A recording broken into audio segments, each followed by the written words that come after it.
Welcome back to the Minnesota Black Robe Regiment channel, or welcome for the first time if that's the case. In this video, I'm not going to be specifically addressing a Minnesota related issue or a strictly constitutional issue. As you've probably realized in other videos, as much as I like to talk about constitutional matters, as much as I like to talk about Christian responses to different constitutional matters, I'm finding that more and more it's becoming necessary to begin to address world views and world political positions and world agendas. Now, as I say ad nauseum, I don't have a problem with people having an agenda. Agendas are normative for the human experience. Everybody has an agenda. As my extremely wise son said the other day, if you claim to have an agenda, as he actually said, if you claim that you don't have an agenda, you're a liar. And that's exactly true.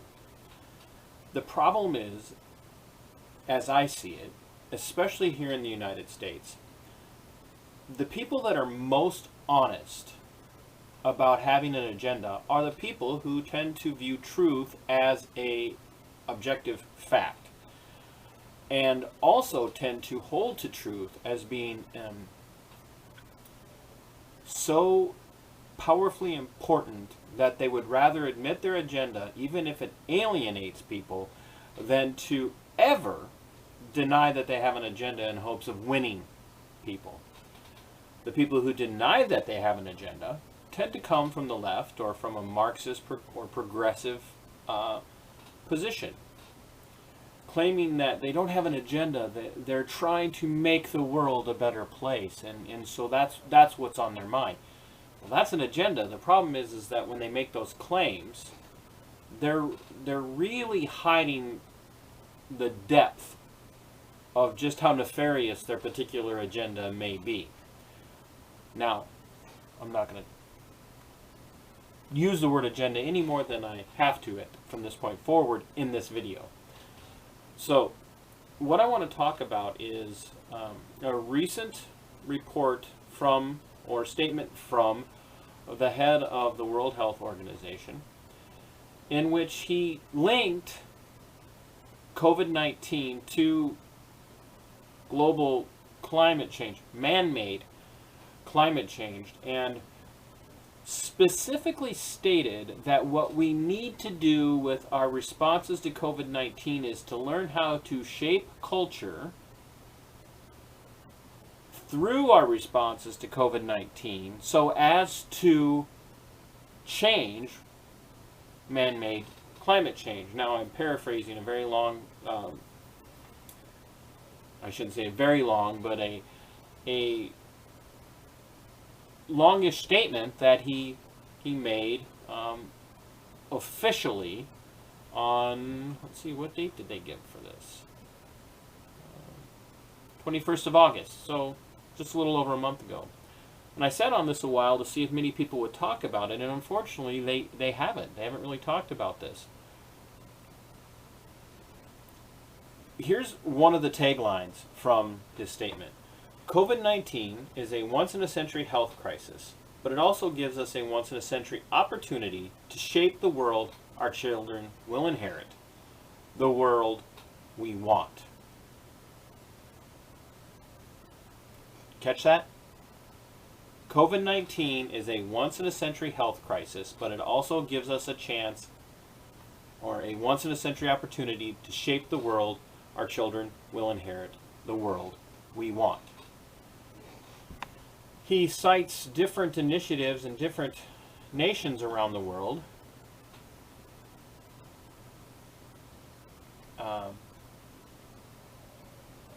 Nairobi, Kenya is improving parks, adding urban forests, building more sidewalks, and improving drainage. Pakistan has set up a green stimulus scheme being a very good word, offering laborers who are who are out of work as a result of lockdown a chance to earn money by planting trees. In the United Kingdom, the use of coal, the most polluting form of energy, fell to its lowest level in 250 years.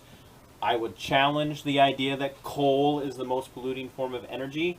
If you look at the carbon footprint that's needed to build wind turbines are by far the most non-friendly, non-green form of energy there is.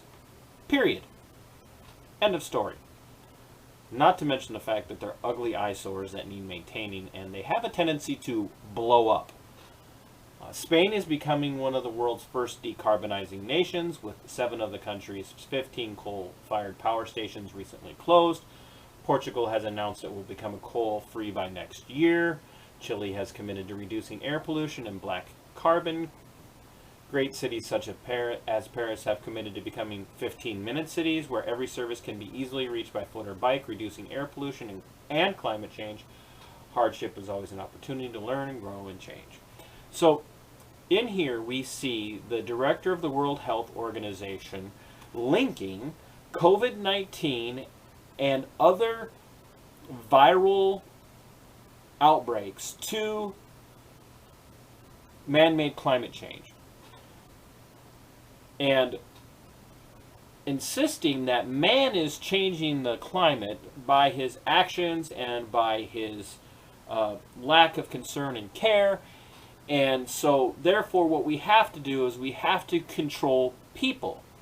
Now, one of the things that was posited in subsequent reports on this was that perhaps we should start using mandatory lockdowns to control people's movements so that we could control the amount of carbon output that every person is putting out on their own. And the reason that they're saying that is because people seem to be compliant with mandatory lockdowns. Tell them to stay home, they stay home. So we can really reduce the amount of travel. So that when we reduce the amount of travel, we can reduce the amount of carbon usage by way of fossil fuels, and on and on and on. That's dangerous.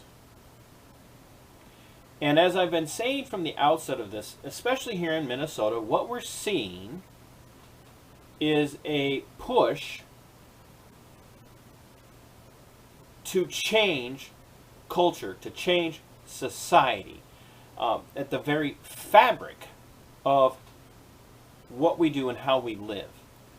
And one of the big pushes is green energy. We have people like AOC, we have Biden and his running mate talking about their own conception of what a green new energy deal would look like, a green new deal would look like. Moving and moving and moving harder and harder and harder and faster and faster and faster into fundamentally changing everything about how the United States moves and transports and everything. There's no concern as to whether or not it's feasible. There's no talk about how we're going to power our equipment. This idea that somehow we can do it all through electricity, but yet we don't need coal to generate electricity. We're going to do it all through solar and wind, and nobody wants to talk about nuclear, of course, because nuclear is bad, but yet the most efficient and safest form of energy generation that there is in the world right now. Efficient and safe. So over and over and over again, we are dealing with not a desire to protect people from COVID-19, not a desire to really change energy usage. Everything comes back to controlling us. It's a control. How are we going to control people? And the key on this is, look at Paris becoming a 15-minute city. That's their drive. They want everybody to be within 15 minutes of everything that they need by foot or bike. That would push, let's say, a country like the United States, a nation like the United States, that would effectively work if they have their way. to push everybody out of the rural areas and into metropolitan areas. Is that what you want, America? Is that what you're looking for, people of the United States? Do you want to be pushed into major metro areas because they're trying to change the way you function, the way you do life? Are you ready for that? Are you okay with that? So here's this proposal that we should start looking at how we respond to climate change and how we respond to things like COVID-19, and what can we do to control people, to give them, our children, a world that we want. This isn't the world that we want. This is the world that the elites want. They want everybody confined to metro areas. They want everybody to travel and all their forms of conveyance to be done in such a way so as to limit how far they can go and what they can do. And they want us to be used to this. And they are not afraid to use things like COVID-19 to shut us down. And now there are arguments being made. Look, this pandemic has forced people into their homes. They're not traveling as much, and the world is becoming cleaner and better and safer. Not true. It's demonstrably untrue. And here's why. It can't be proven scientifically. First of all, you can't prove scientifically that man's changing the environment. I don't deny that the climate changes. It's been changing since God created the world. However, you can't prove that man's doing it. We don't know that man is doing this. This is not scientific. For something to be scientifically factual, it has to be repeatable. It has to be able to be reproduced, not once, not twice, but numerous times. And you can't do that. You cannot prove that man is changing the environment, changing the climate. You can't prove that. And I'm going to end with this. We see this played out in places like California and Oregon and other states where man is being denied forest management. They're not allowing people to go in and burn forests safely, so that now when a fire does start in a wilderness area, whether it be in a forest or a grassland, there's so much detritus and debris that it burns uncontrollably, taking thousands upon thousands of acres, burning homes upon homes upon homes, and killing upwards of hundreds of people in some situations. Because they won't let man do what man discovered a few thousand years ago. That if they control the burn, it's better for the environment. Because the powers that be, the higher up, think that they know better. And that's what the WHO is working towards. Why is the World Health Organization pushing us towards green policies? Aren't they the ones that told us that the sunlight and the warm weather was going to destroy COVID-19? But yet Florida and Texas saw an alleged spike because of the warm weather. And once again, American people, are you really interested in the WHO controlling how you live, where you live, and how you travel? Because that's what they're shooting for here.